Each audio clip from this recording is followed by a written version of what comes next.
Well, wasn't that interesting? I have never actually had YouTube stop a stream mid-fucking stream. That has never happened to me before, but I'm just going to give people a second to hopefully roll into this new stream. What the fuck was that? There was no way. They gave me a warning. Like there wasn't even any message on my stream saying they'd stopped me. I learned from the chat that they'd stopped it. And then they put a warning in the YouTube studio saying, "We have temporarily stopped your stream because we detected copyrighted material." And I was like, "Bullshit, motherfuckers." So now I'm just going to give people a minute to come into the stream again, because what the fuck was that about? What the fuck was that about? I mean, to be honest, like, that wasn't even the most entertaining talk we've ever seen. It really wasn't. They literally stopped my stream in the middle of the stream. Fuck you, YouTube. No, the other stream is not back. We have now started a new stream. We're on a completely new stream right now. Because YouTube is so bent out of shape that I'm showing you actual anti-racist material. All right, we're not going to watch that one again because it wasn't even that interesting anyway. It wasn't even that interesting. So what we're going to do is we're going to go back. Hang on, I'm having to set this up on the fly. Do you guys like the title of the stream? Do you guys like my new title? God. All right, mount that like button, please. We have to do it all over again because YouTube bent us over and had their way with us because they can. Please mount that like button for me. And let me bring up the tab that we were just watching in. Yeah, exactly. YouTube is a dick. All right. Hello, everyone. Welcome back to the stream. Fuckers. Let's watch something else. Okay. It's 3 o'clock. I need to wrap up around 4 o'clock or so. Let me just see. Let me just do a perusal. Oh, hang on. What's this? A PBS presentation on tools for anti-racist teaching? You know, this actually could be a great happy hour one. Let's do this one next week for happy hour. Let's do that one next week. What else do we want to watch?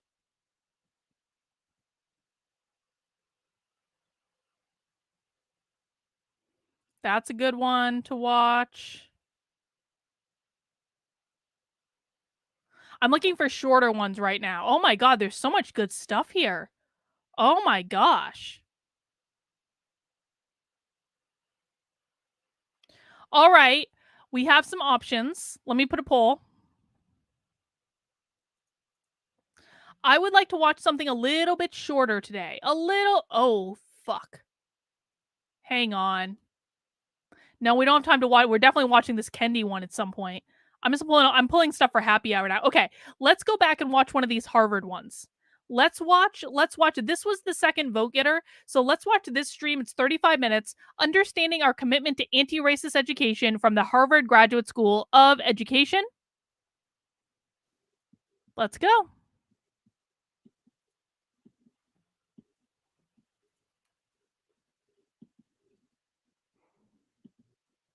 Okay, so welcome to today's Education Now episode, offering We'll watch actionable PBS next week. insights and inspirations that you can use today in your lives as educators, parents, and leaders. We hope that what we surface in these conversations will provide hope, add fuel to the push for equity, and create circumstances for transformation across education. My name is Tracy Jones, and I am the Director of Diversity, Equity, Inclusion, and Belonging here at HGSC. I'm really looking forward to today's conversation where we'll explore our commitment to anti-racism and how the events of this past year have deepened our commitment to anti-racism. But first, I want to let you know that today's episode is being recorded and will be available to view on the Harvard Education YouTube channel and Facebook page. You can also visit hgsc.me/ednow for recordings and information about future episodes. You can submit your questions using the Q&A button at the bottom of the Zoom screen. You will also find closed caption access there. Now, I'm delighted to welcome our guests. First, we have Malcolm Cawthorn, who is a lifelong educator and a social studies teacher throughout most of his career. He is currently the METCO coordinator at Brookline High School in Massachusetts. Oh, The METCO Brookline, of course. I lived in Metropolitan Brookline Council for like a year. Educational Opportunity Incorporated Uber woke. is the longest continuously running volunteer school desegregation program in the country. Uber woke.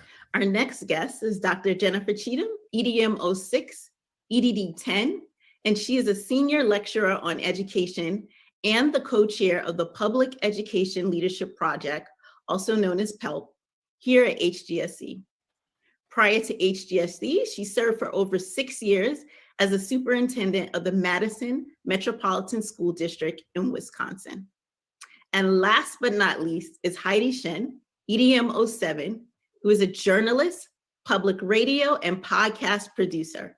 She recently wrote an essay, which was published in the New York Times, about her family's anti-Asian racism experience at a local public school. So I'd just love to get started with you all because, you know, we can acknowledge the events of the past year, the murder of George Everyone do a land Floyd, blessing. and now his current trial. No. The instances of violent racist attacks against Asian people, the pandemic that we've been going through for over. Those violent racist attacks against Asian people was a lonely guy with a sex addiction. And of course, let's not forget that they quickly discarded Asian people as soon as it was convenient for them to quickly discard Asian people. For a year. And now Daunte Wright. By revealing so much that is broken in our society, these events have also created a new clarity about what needs to change. And some of that change is actually happening now. But I want to know, are there positive examples that we can cite? Yes, we are stunning. And we are that others brave, can and learn we are from. beautiful. So, you know, I really want to start at a large systems level. So Jen, I'm going to start with you. You are a school teacher, a school leader, and a superintendent. And you were a superintendent of a large district in Madison, Wisconsin. So can you talk about how you decided to be the kind of school leader who prioritized racial justice, or I should say anti-racism? You know, could you share what your path was? Yes, everyone gets a free bingo square. Yes. Yeah, thank you, Tracy. It's really so good to be here for making with it to the all second of you stream. Talking about such an important subject. And I'll tell you, I mean, I don't know about the rest of you, but I'm feeling even quite raw and emotionally. Oh my God. Emotionally raw in this Seriously? moment, given Daunte Wright's death. As Tracy knows, I'm wife to a beautiful Black man, mother to a brilliant Black son, and I'm worried about their safety in this world. Jennifer is Tracy, stunning, and she is brave. I entered into the Incognito profession as a got a teacher, bingo, and Steven got a bingo. with a focus Everyone on gets a activism. bingo. I Bingo became for a teacher everyone. because I wanted to use my place in the classroom to create a more just world. And so I think I've always approached the work through an. I wanted to use my place in the classroom to create a more just world. She just said that she wanted to train activists. Equity lens. But, and that she's always taught through an equity lens. 10 years into my career, when I was making a decision to move into central office administrator roles, where a mentor of mine helped me understand what it would mean Deborah to got a use bingo! my whiteness, winner, to use the privilege that comes with it, to use my positionality, right, to begin to change the order of things. He taught me at that time to be politically smart about it, which in those days, it seems like so long ago, 15 years ago, when I was really beginning this work in earnest at the systems level, meant sometimes being more covert than overt. I hope that makes sense. When I became a superintendent, however, she just said that she had to act covertly as an administrator until she became the superintendent and she was in charge. realized, given my positionality, how important it was that I moved from being covert to overt, that I had to become more explicit in my approach. And that was in large part because I was having these interactions with She's parents, the savior with teachers, now. with my students, my senior team, people of color, right, throughout our community. All right, guys, I have a very simple question. Who were very showing simple me question both in the the chat. beauty and the possibility and the ugliness. When you're in Mango these positions, or you see it cranberry? all really close and personal. I realized that I couldn't do the work that I wanted to do, the kind of transformational change, without being more explicit about the real problems we were facing, problems rooted in racism and white supremacy, and that given again, my positionality, I had an obligation. God, everyone likes mango. Everyone hates cranberry. So why are you guys racist against cranberry? Thank you for that. I actually want to I'm pretty bring sure it's Malcolm racism. into this I'm pretty sure you conversation. don't want cranberry. There was you a like black recent people. Boston Globe article that was done about you, Malcolm, and your positionality. And so, you know, as the longest Black educator at Brookline High School, you've been doing this work for a long time. Can you talk about, you know, one, the need for you to do this work, as well as how was it received? But Patrice, they're mixed with champagne. And, I just want to say thank you to everybody. That makes them being on this delightful. call, as well as having the opportunity to speak. I think ooh, it's close now. so Cranberry's it's really making a interesting. I comeback. live in, and work in Brookline, and Brookline is a town that wants to be liberal and be on the right side of things. What I think is really hard is that, that internal reflection to see, how our institutions and other things are actually upholding racism at times. So I don't think I'm often met with blatant resistance. I think often I'm met with things where people just truly don't want to actually believe that the community they've chosen to live in. Because I always say, if you can live in Brookline, you can live most anywhere on the planet. People have chosen to live here. They've chosen because of Look the at Jennifer. She's She's like, schools yes, and other yes, things. Stunning and brave, And Malcolm. so when you point stuff out Stunning to them, and it's really brave. hard for them to internally believe it in a real intimate way, right? And so they believe it in a general. Like if I were to say, Black kids are underperforming when we look at how white kids perform at Brookline, they'll all right, grasp Mango that and wins. say, okay. But then when you start to point to all those pieces, that are happening, that's when things get really hard. And it's really what I refer to as upholding the brand. Instead of really trying to say, perhaps we're making real mistakes, Jennifer is the best anti-racist ally of the entire day. And is supposed to be. Jennifer is in full glory as an anti-racist ally. That has given me some privilege in some respect, is the fact that I grew up in town. All right, and Nuclear, now I'll work give in you town a and wrench. been there for a long time. Schools are Don't really abuse fluid it, places. Nuclear. I'm in a high school where if we do it right, you're there for 4 years and you're out. Right. And so and teachers come and go and then admin changes.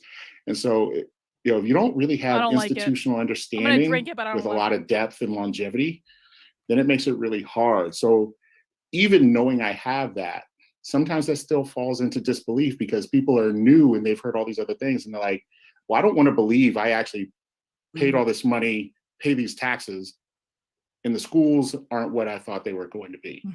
And so that's the biggest resistance I find myself falling into. Malcolm, we fall into that every single day. And, we fall into it every day. I know you've experienced this recently with anti-Asian Nuclear, you better not racism, abuse that wrench. in the schools that your children go to. Can you share what that felt like, and how did you actually start having these conversations? Because I was hearing Malcolm talk, I was like, Heidi actually stepped into something like that. That's right, Tracy.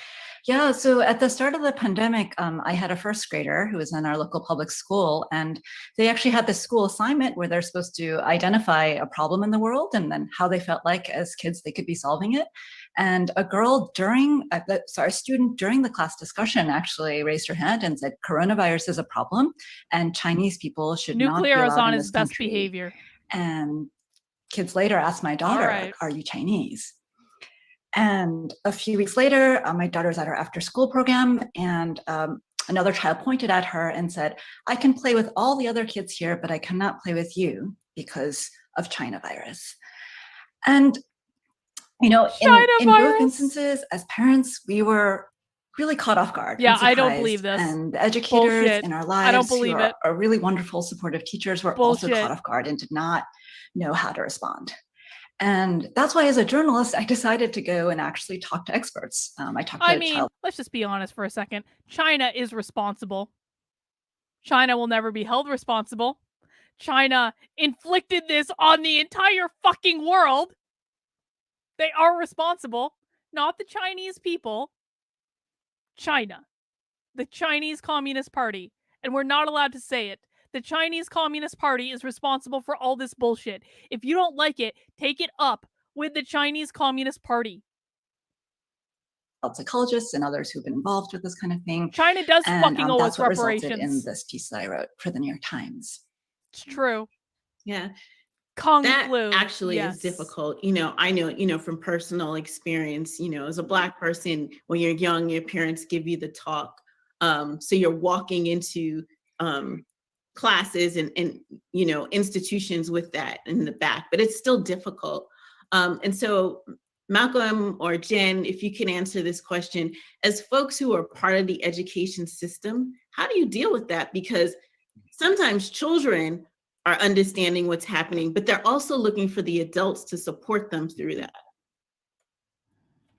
No question. Malcolm, you're closest to students right now. Do you want to get us started?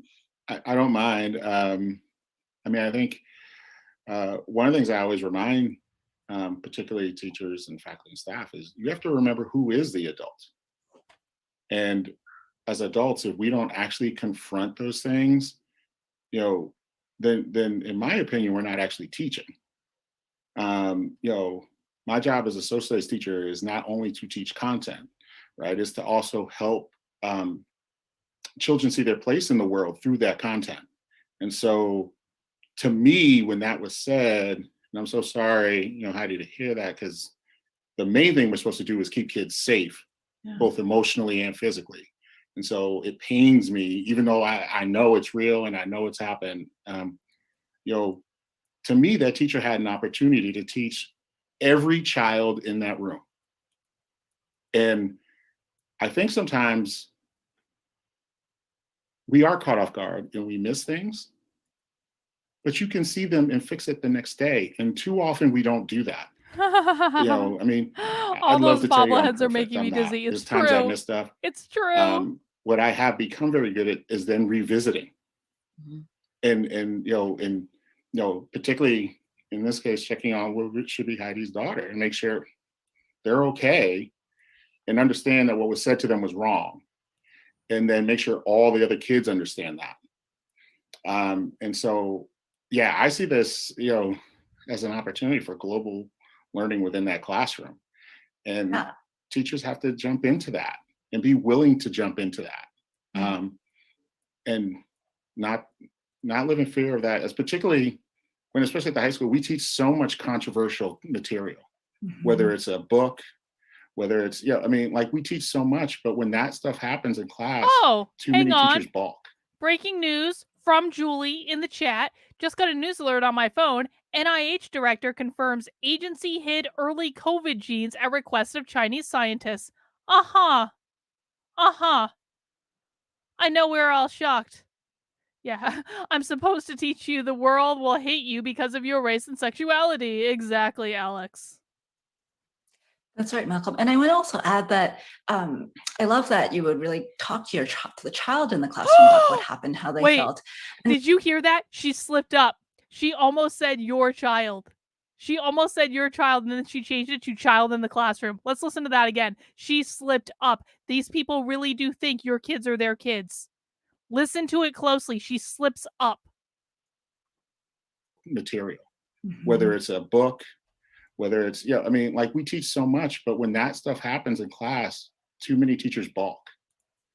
That's right, Malcolm. And I would also add that I love that you would really talk to Your child in the classroom child. about what happened, how they felt. No, And I also think that it's not important. I've your talked to experts children. about bringing the kids together who were there, a kid who was a harasser, but also the kids who overheard something that might have been harassment, and just ask in a really direct way and facilitate that conversation as an adult. Say, why did you say what you did? How do you think it felt for others to hear that? And then also ask kids, how can we solve this problem? We underestimate the ability of students, of young children, Not to figure these things your out. children. Because they also need a sense of agency, because a grown-up is not always present when these things happen, even at recess or in the classroom. And also reassure them that we don't have all the answers, but that we can find them together. Yeah, I just to chime in on this, both as a mother, a teacher, and a former administrator, children are always making sense out of the world around them, whether or not we are helping them, right from a very, very young age. So it's really important to help them interpret, right, what's happening in the world around them, because there's a lot of danger These in are all true believers. misinterpretation early All on. of them are true believers, including And Malcolm. I think as a former These are the most dangerous administrator, people. it's important for us to make sure that teachers know that it's okay for them to take those risks in the classroom, that for us, they are not risks, right? That that's part of the job, that they should ask us and one another, their colleagues, for support in having the kind of difficult conversations that they'll always have to have in the classroom. Yeah, there's something about creating the kind of organizational culture, right, that makes that an expectation. Getting back to this idea of covert and overt, a teacher shouldn't have to be doing that kind of support for their classroom communities covertly, right? It should be encouraged and supported. That's right, Jennifer. And I also wanted to add that a lot of these conversations between kids about race and racism are happening really early, as soon as like age 5 or 6 is what psychologists say. And if we're not intervening as grown-ups in their lives, they're forming their own stereotypes. Yeah. Or if they're hearing comments and a grown-up is not intervening, those stereotypes turn into racism later in life. And we know that the mental health impacts of kids who are harassed racially across races is very real. Things like anxiety, depression, not showing up for class, not showing up for school, and later even for some kids like substance abuse. So we need to jump in much earlier and have hard conversations and learn how to have hard conversations along the way. But one other thing that I want to bring up that our family learned from our experience was, for me as an Asian American, I grew up being told that we shouldn't talk about our race, that we should be this melting pot, and that assimilating and working hard is what's going to help us be more American. And now in talking to experts, I learned that that actually is the opposite of what's true. For children who are confronting racism, they need a really strong sense of their racial identity. Yeah. They need to know what their family's history and past has been, and what the history of people of color in this country has been, how we've come as immigrants, how we've been treated, what racism in our society has been. And so as a family, we realized at our school, our children are not learning about Asian American history at all. It's not in the curriculum. And so we actually took it upon ourselves as a family to create lesson plans this year. And we sent them in with my daughter in 2nd grade, where she could teach the class about our family's immigrant history. And that gave her her sense of agency and resilience. And not just the good parts of the history, but also the hard parts. Like the fact that in San Francisco, there was a school that Chinese American families weren't allowed to go to in the 1800s. You sent your child in with lesson plans because you were not happy with what the school was teaching? Lady, you should have gone to the fucking school board. Or go to the principal. Or go to the teacher themselves. Why are you using your child and putting them in an incredibly awkward position, not only with their classmates, but also with their teacher? This woman literally sent her child into the classroom with a lesson plan because she was upset at the teacher's lesson plan. Do you think that's going to turn out well for the child? Do you think that that's going to create an amazing student-teacher relationship in which the student can learn from the teacher? My God! That's like, I mean, it's not child abuse. It's not like some of the things that we've seen at all, but it's just like, it's really bad form. It's just really bad form. Why are you using your kid like that? That makes no sense.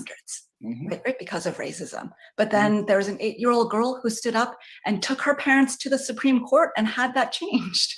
Awesome. And so kids need to know that racism has existed and that they can do something about it to make the world a fairer place. And that's what equips them to deal with the racism they're seeing now. And also it ensures that this won't keep repeating itself. Yeah, Heidi, like your thoughts on bias forming early are so powerful. because Jennifer is a the true danger believer. of We should look up Jennifer internalization and see what of she's doing. racism, right, at a Jennifer young Perry age. This is about Chatham. wellness. Hang on. I'm going to type her name into the Yeah, I chat. so appreciate that. I would just point to, I mean, I want to look this woman up and see what she's doing. there's a real risk Jennifer when you don't confront. Perry. Yeah. And I think sometimes Chatham. we worry about the risk of confronting. And I actually think the greatest danger is when you don't.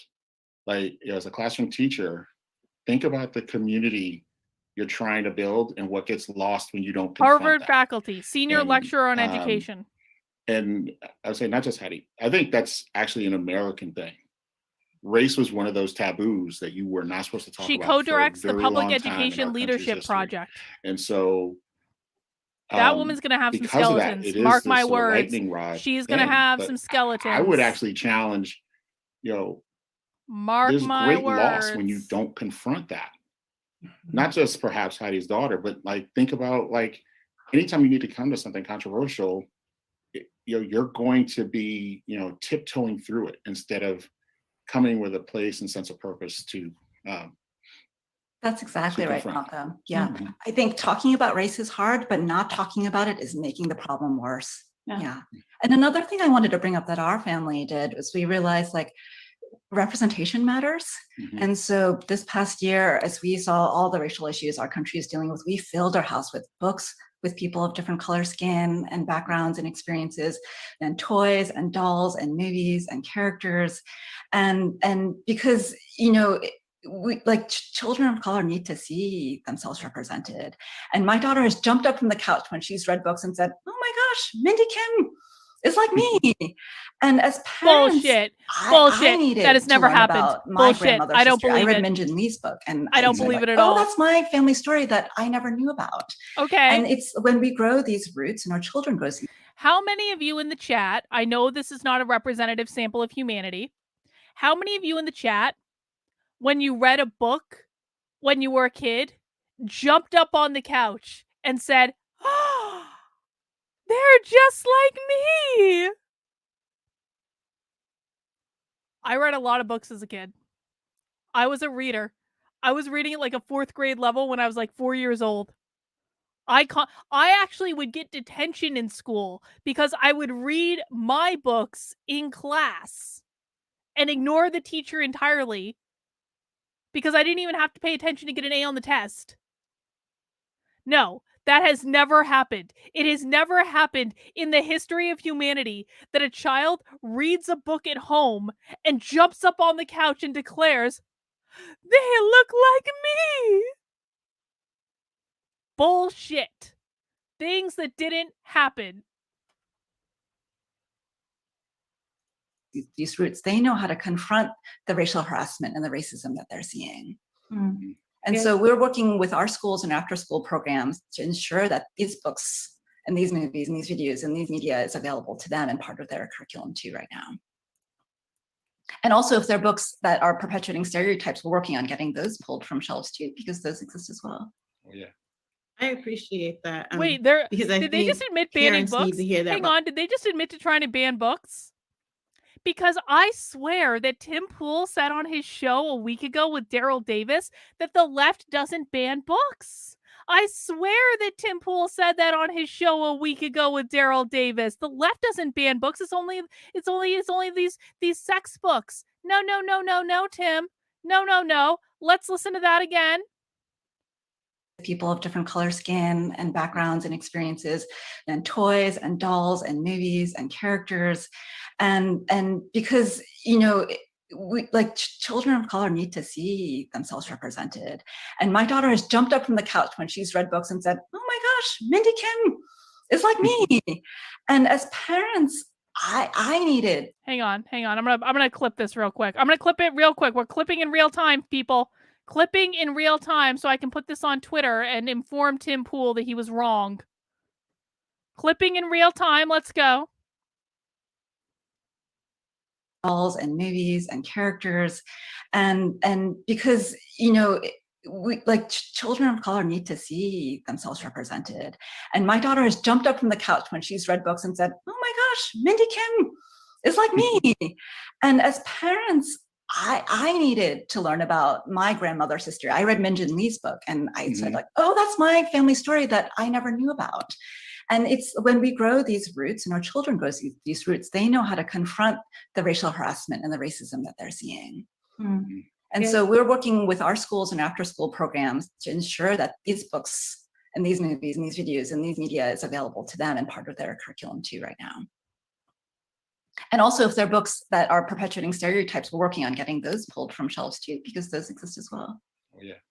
I appreciate that. All right, hang on. Clipping in real time. Look at that. Remember when Tim Pool told Daryl Davis that it is only the left or the right that's trying to ban books? No.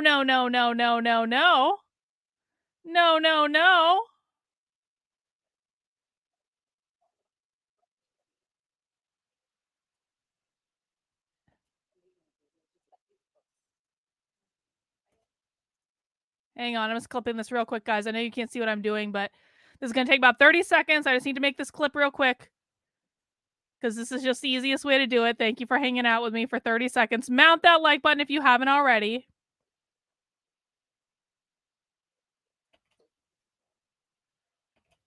All right. Clipped. Now I just need to make it pretty for 1 second. Sorry, guys. See, because I might forget to do this later because I'm going to be like, let's go shoot guns. And I will forget to clip the video.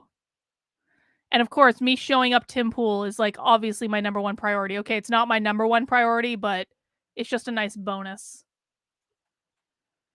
Left banning books. Clip. Exporting. We're going to have that in about 30 seconds. Thank you, guys. Let's keep going. Because I think parents need to hear that, but also educators need to hear what you're sharing. But now it's like really difficult. You know, this past year has been really traumatic. And so Malcolm, really want to direct this to you. Like, how do you keep having those difficult conversations? You have students who are showing up in your classroom who are traumatized by watching them. And it's happening every day. What do you do, you know, to acknowledge that, to support students? And what would you recommend to educators who are like, I don't know what to do right now? Where's the share button? Yeah. Well, so the history teacher has to come on. There's a great essay by James Baldwin where he's challenging teachers in 1963 that they have to teach what's going on right now. And so, yes, when you live it, things feel really scary. I can't imagine what it was like to live in 1963, but to see the president killed, not, you know, all those deaths, we can roll them all off that people were witnessing in that moment. And I think, you know, it is hard, and we have to be. You guys have so many feelings about Tim Pool. I don't have as many feelings about Tim Pool as you guys do. But I also I always felt like it was really important to make sure we were modeling and portraying for children a real world for them. And I think for me, one of the things, you know, at times that news is traumatic for me. And just me admitting that and being vulnerable and saying, you know, well, I have two daughters, I was that teenage boy who was stopped, or I was, you know, like, is really important. And I think, you know, one of the things that I think I was always sort of lucky to do is have or find moments to be reflectful and reflect on like those experiences so that I could share them in a genuine, honest way. And I think teachers don't have to necessarily equate exactly, but they can share what their real emotions are and what they're feeling, and give space for children to express that. in authentic ways. I appreciate that. I want to get to some questions from the audience. So, Jen, I have a question here for you. How does an institution make the shift from covert to overt anti-racism? And how do schools go from behind the scenes, maybe doing the work, but don't rock the boat, to a commitment? Great question, Tracy. I think it's all about building coalitions and doing it with the community you serve. I watched the whole thing, Heather. I know exactly what he said. I watched the whole thing. Kind of bold statement about becoming an both said no. racist Tim Pool did not point out, that's not right. No, and one committed to. That is absolutely not right. And I know that because I corrected it, pointing out that the left is trying to ban To Kill a Mockingbird.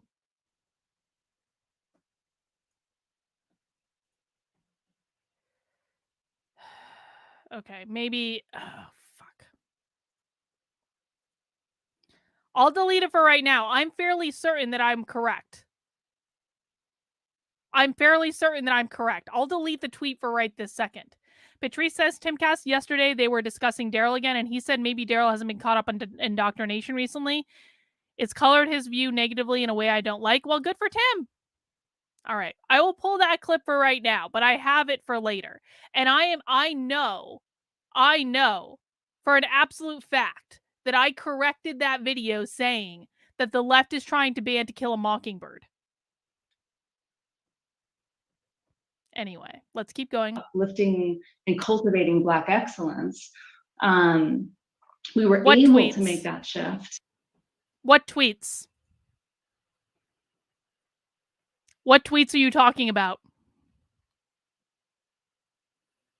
It's turned into a struggle session in my very own chat. What tweets are you talking about, Devin, who I never see chat on this channel? What tweets offended your fragile sensibilities?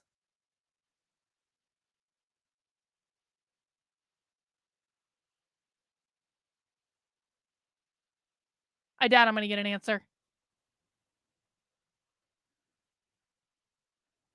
The tweets that Shoe Head obviously took out of context and isn't smart enough to interpret it, because Shoe Head, I'm sorry, is not the brightest bulb in, like, that has ever existed. Not the brightest crayon in the box.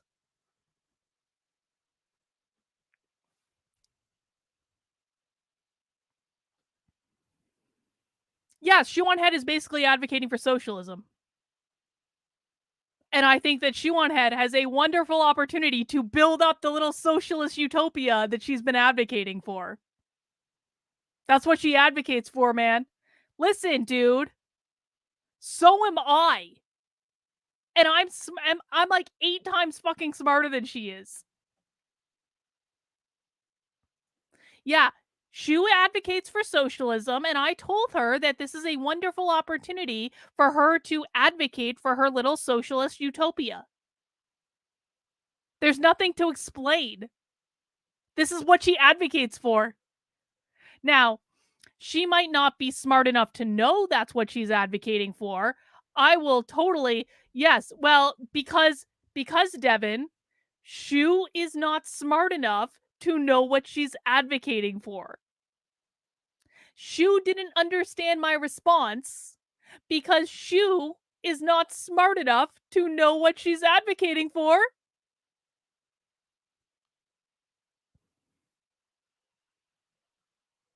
It's pretty obvious to anyone who's been paying attention. But she looks pretty, and that's all that matters, doesn't it? Oh, look at this. That's an ad hominem. You're not smart enough. No.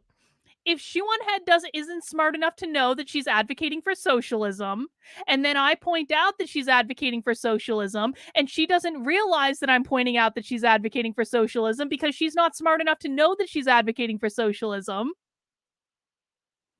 ain't nothing I can do with that, Devin. And if you're having feelings about that and you want to cry it out, you're welcome to do that in a place that's not my chat. Goodbye. because of the deep engagement with community, right? It came from our community through deep listening, centering the voices of those who are most experiencing the problems, lifting up those voices, and ultimately acting on them. So when you work in that way, when you work with community, listen deep. I feel like I have given Shu like several chances to be smart. And what she does is she plays the dumb chick. That's all she does. Either she is dumb or she's playing dumb. But I have never to this day seen Shu on Head say something that I think is smart. I'm sorry. I am beyond ass-kissing influencers. I have never once seen something that Shu on Head has said that I think is smart. I've seen her regurgitate talking points of other people. I've seen her wear schoolgirl outfits. But I have never seen something that I think is a truly unique thought to Shu on Head in which she is advocating for something that I think is smart. I could be wrong. I haven't watched a metric F ton of her content. Maybe it exists out there. I'm open to being proven wrong. I just don't think it's intelligent. She's either playing dumb or she is dumb. And I don't think that playing dumb is actually any better than being dumb. Deeply, build coalition, then you're not, you're not alone. Whatever. Right? And yes, everyone hates me. It's fine. going to be hard, right? There will be manifestations I will somehow of resistance. survive. We know that. There always will be. And you'll be able to withstand those manifestations of resistance and bring more and more people. Jennifer into is the being such a good little ally into right the now. Sense making, into the strategy creation. It's a much more emergent approach to Devin's change going in now. leadership. Bye, And coming Devin. up with the goals, the strategy, and then implementing it top down. This is about, a more grassroots approach to change. That would be my advice and suggestion, and knowing that no one has got this figured out. Mm-hmm. Yeah, I have another question that is along those lines. What do you think we can do to teach teachers and school leaders to own these opportunities to fight racism at school, but also in their classrooms? And Malcolm, maybe you might chime in there. Look at the first lips. Jennifer is just fascinating to watch, just from like a people perspective. Any school districts, like a body language perspective, or school's mission statement. There's always I want to watch every video Jennifer has ever made, and equal treatment for all children, or something. I really do. I'm not joking about that. And I think my biggest challenge to schools, Jennifer is like the warrior queen SJW, is to think about what that means institutionally as opposed to just write that. In some ways, there's nothing easier than to write that, right? Like, goddamn right. Who's going to admit, goddamn right? No, I don't believe in equity for all children, and who's going to actually write that? But if your output doesn't look like that, it becomes a lie, frankly. And so, for me as a classroom teacher and as administrator, then I can understand we live in a country where racism is embedded in it. So I don't expect to walk into any institution that's perfect. You teach in Brookline. The frustration is when institutions refuse. Malcolm teaches in Brookline, Massachusetts, which is one of the richest areas in all of Boston. Brookline is an extremely wealthy, extremely bougie area. And Malcolm is talking about, we live in a society with embedded racism. You teach in Brookline, fucking Massachusetts. Extremely bougie. Extremely expensive. What did Devin say that got him blocked? He annoyed me. That's how I roll. He annoyed me. Malcolm is not from the hood. That is exactly right. He is not. He is not. I mean, maybe he is originally, but he's not now. He's living in Brookline, fucking Massachusetts. Anything in the greater Boston area now is gentrified to all hell.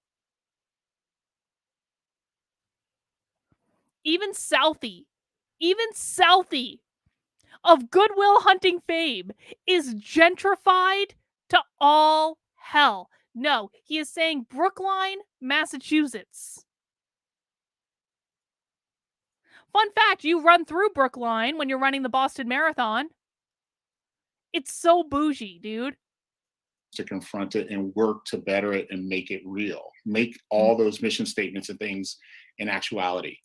Again, and so I think that comes in, for me in schools, I think of really 4 phases. Like, how do you do that with children? How do you do that with faculty and staff? How do you do that with administration? Even Roxbury's gentrified. It's really gentrified I now. can tell you You've right been now, back recently? Really that incident with Heidi's gentrified. daughter didn't happen because that kid is reading the New York Times. That came out of the community. And that kid brought that community into the classroom and hurt a child. And so, you have to be thinking about it in that way, and you have to be relentless and persistent, knowing that we're fighting 400 years of this to rectify. And so it's not going to be like a light switch. But if you're not persistent and consistent and move on, it happens. And I always say, yeah, West Roxbury is extremely gentrified right now. Like, fun fact, okay, I want, like, the most beautiful man I ever dated in my life was from West Roxbury. And yes, he had the accent, and it was glorious. It was amazing. That was in college, though. That was when I was younger and cuter. But my God. Oh, God. Diversity is the first thing to fall. More information than you guys wanted, I know. Yeah, there's all kinds of predictable outcomes that people have been saying for a long time, and then all those flush to the top. Who had technology? Yeah. Who needed support? Who was able to all those things came right to the surface. Yeah. And people have been screaming that for decades, if not centuries. And so, if you're not really in it, working to confront, there's lots of programs. Every district needs something different. But if you're not engaged in that in perpetuity, then you need to, call what it is. Those mission statements are lies. Yeah, I have to agree with that. There's another question I want to get to. And someone talked about, Heidi, exactly, what you mentioned about if you're not doing what I want you to do, you are definitely a racist with these type of situations. But what happens when you actually miss these clues because you're not a person of color? Like, how do we talk to our educators and including our school leaders to start thinking about what is being experienced by, a child who is a child of color? And any one of you can answer that question. Yeah, absolutely. For one, I think some of it just starts with building empathy, right? Through things like changes in curriculum, right? In the reading and the videos and the media kids are consuming. One thing I've changed as a parent too is at the end of the day, I used to always ask, like, how was your day? And I'd hear good. But now I ask, how was recess? How's the cafeteria? How are other kids feeling about things like recess and lunchtime when a grown-up isn't around? And I identify what are some potential racist things you might hear. Have you heard any of these things? And over the course of months, I've been surprised at the number of thoughtful and surprising conversations I've had with a 7-8-year-old. Jen, Malcolm, you want to weigh in there?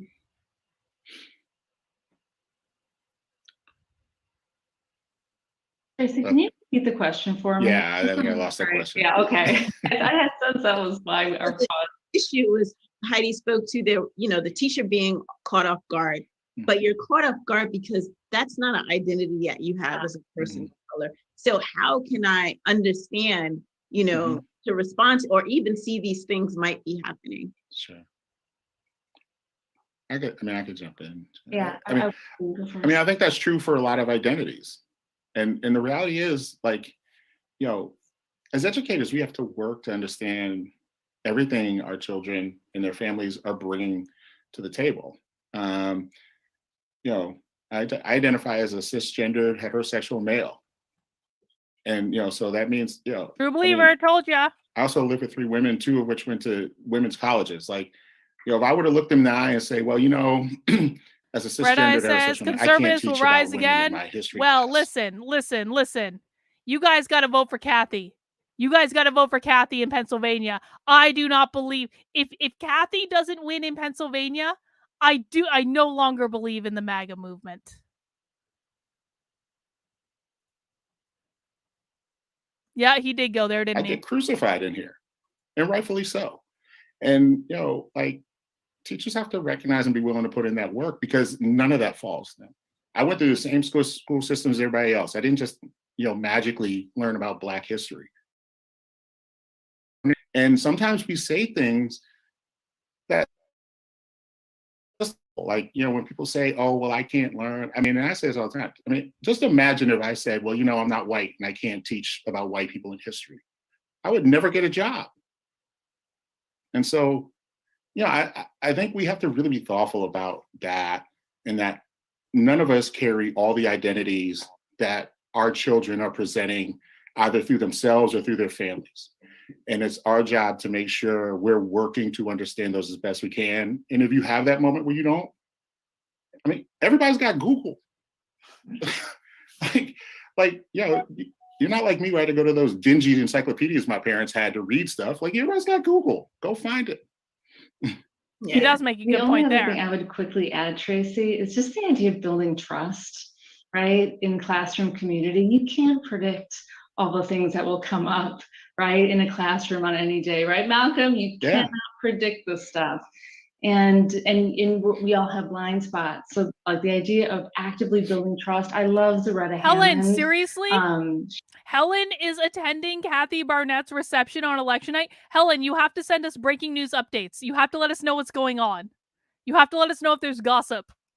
We're relying on you, Helen. I hope you have a great time. Yeah, you all know who Zaretta Hammond is, but she wrote this brilliant book on culturally responsive teaching, and she talks about what it means to actively build trust in the classroom. And in part, it's about expressing selective vulnerability, right? And making sure your students know that you don't know everything, and building the container, right? Where students can talk to one another and with their teacher about things, and that you can grow as a community together. Thank you for that. Of course, this conversation was rich, so I went over time, but I'd like to ask each one of you to give us a takeaway for our audience.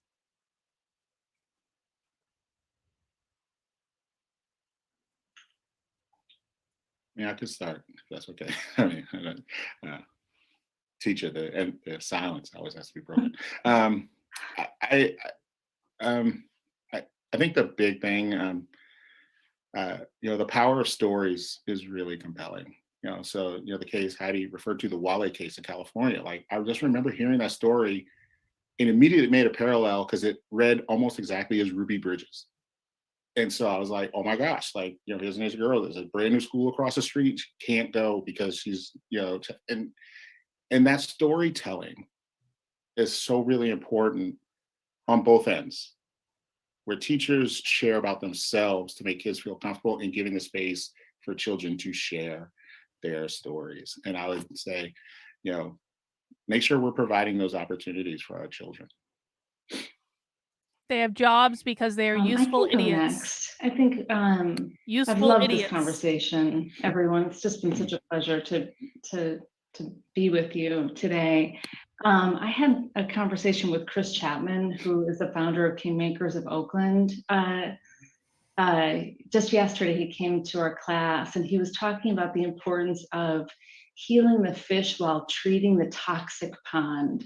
And this conversation is making me think about that, right? It's not just about how we react, right, to tragic events that continue to happen in our country and around the world, rooted in racism, but it's about learning how to be proactive, right, to treat the toxic pond, the institutions in which we work. So I just always want us to be thinking about working proactively and reactively responsibly. Lastly, I would say we all have racial biases. Let's do the work and check our own biases so that we can start to dismantle that. Let's do the work, in others guys. In our systems as well. Let's and do race the work. Conversations are hard, but let's not avoid them. We need to start. Thank you so much. And for those of you who want to see this episode again and learn more about upcoming episodes, please go to hgsc.me/ednow. Thank you. All right, guys. Well, I guess that's all we have for today. Thank you for joining me on this little experiment in which YouTube stopped us midstream because YouTube are a bunch of bastards, but we got it together. Everyone came back. It was pretty great. Guys, please make sure you mount that like button on the way out the door. I've got to start to get headed because I'm going to go and hang out with some folks, and I'm folks, not FOLX, FOLX, FOLKS. But guys, if you enjoyed Happy Hour for today, usually I do these on Friday at 5 p.m. on my second channel, Actively Unwoke. And you can find us here next week. We got some great options for next week's training. Like, I've got them all saved. I think we're going to watch that PBS one next week. But we got some great options today. And of course, if you would like to support the work I'm doing, please make sure you join me on Locals at kb.locals.com/support. If you would like to become a member and get access to all sorts of exclusive perks, you can join for $5 a month. You can join for $50 a year, which gives you 2 months for free. You can also make a one-time gift. The link to this is in the description below, and you get access to 2 private Zoom calls that we do every single week. As a reminder, okay, I know I haven't posted the notice in Locals, but I know you guys know tomorrow, 3 p.m., Bitchcraft. I will post it before I leave this house. We are doing Bitchcraft tomorrow at 3 p.m. in my Locals, which is an open community Zoom. You can come and craft. You can knit. Obviously, I will be knitting as the far most superior craft. You can crochet. You can paint. You can draw. You can play video games. You can clean your gun. You can fold your laundry. I don't really care. But you can come and join us at 3 p.m. tomorrow in Locals for Bitchcraft. And there's so much to bitch about. Yes, 3 p.m. Eastern time, because I live on the East Coast and there is no other time zone except for Eastern time. So you'll have to sign up as a supporter if you want access to that. And of course, guys, if you want to support the work I do, you can also make sure to order my book just released the other day, Actively Unwoke, the ultimate guide for fighting back against the woke insanity in your life. It is available on Amazon, Barnes & Noble, Books A Million, your independent booksellers, wherever you want to get it. You can make sure they order it. If they don't have a copy in stock, you can ask them to order it. It's got 3 parts. There's a bunch of, there's a decoding of the woke section. There's a bunch of case studies, and there's also a self-care section. Now, for those of you who signed up for the Actively Unwoke Book Club, I'm going to be sending out more information on that tomorrow because I am 100% changing the dates of the book club. And that's because a lot of people still have not gotten their copies yet. So I'm going to be pushing the book club back, and we're going to be changing the dates. Don't worry, Scott. No one's going to be shooting drunk. That's not going to happen. No, that's not going to happen. I had like one of these and a half. I'm not even like buzzed. It's fine. And of course, there are many people around me to make sure I don't do anything stupid anyway. But no, we're not irresponsible with that shit. I joke about irresponsibility. I don't actually engage in irresponsibility. I just joke about irresponsibility. All right, guys, I will see you tomorrow. Now, as a reminder, I am doing, and some people are going to be happy about this. Some people are going to be sad. I am doing, where is it? No, not that. I'm not doing Sassy Saturday tomorrow on my main channel, but I am premiering this episode. This is actually a live stream that I did for my local supporters yesterday about why I will never, ever, ever, ever, ever, ever, ever do another walkaway event in my lifetime because I have been used by Brandon Strzok for the last 2 fucking years of my life, and he obviously didn't appreciate anything I did. And so I'm going to spill all the tea. I already spilt it in my locals community, and now I'm making it more public because I think that people have the right to know about why they will never see me at another walkaway event ever. That's going to be on my main channel tomorrow at 7 p.m. So if you're not a local supporter, if you are a local supporter right now, you can actually watch the stream in locals. If you are not a local supporter, you have to wait till tomorrow at 7 p.m. And I will be spilling the tea about why this happened. I had a very blunt conversation with my locals the other day. And it is what it is, guys. And you know what? Life goes on. But I think it is important that people know why. This is not just a petty bickering. This is actual fucking betrayal. And I want people to know why. All right, I just heard something in my screen. There we go. All right, guys, I'm going to head out. But thank you for spending some time with me today. I hope you enjoy your weekends. I hope to see you tomorrow at 7 p.m. on my main channel, and maybe I'll even see some of you tomorrow at 3 p.m. for Bitchcraft. Take care, guys. Have a great rest of your day, and we'll see you soon.